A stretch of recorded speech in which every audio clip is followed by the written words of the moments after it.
I'm here in Berlin with Katja.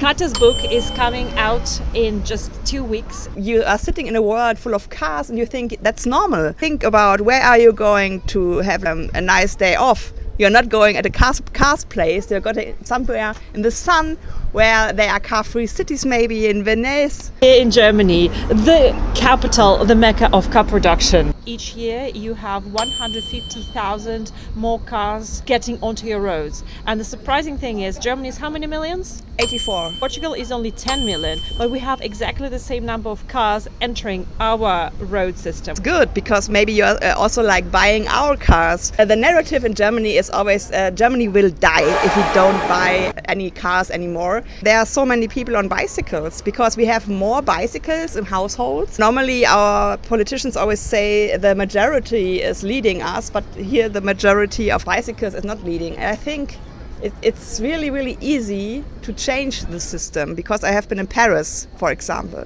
and Anne Hidalgo and her Carlos Moreno is also one of the interviews, and they are having a vision and they are having a leadership and everything is fixed.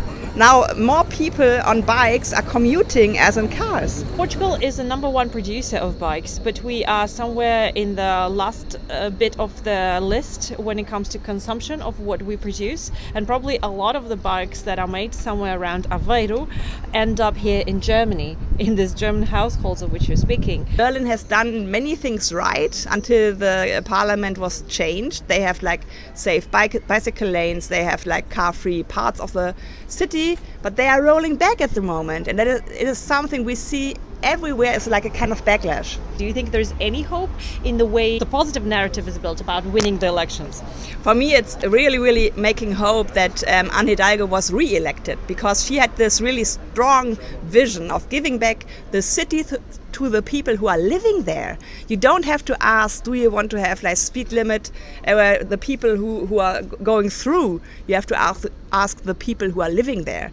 London, then there was the re-election of Sadiq, who made this really nice thing about the low emission zone. And I think there is hope because the people who want the change are becoming more radical. I think we should be more comfortable with the word radical because radical means going to the roots of a problem. 63% of the carbon of the transport sector is coming from the car. The root is the car. Use your voice. Go to the elections also for the EU. 9th of June. Katja, how can people actually in Portugal get your book? This is in German if you want to learn the German language of traffic systems. I also have a podcast of She Drives Mobility in English. She Drives Mobility.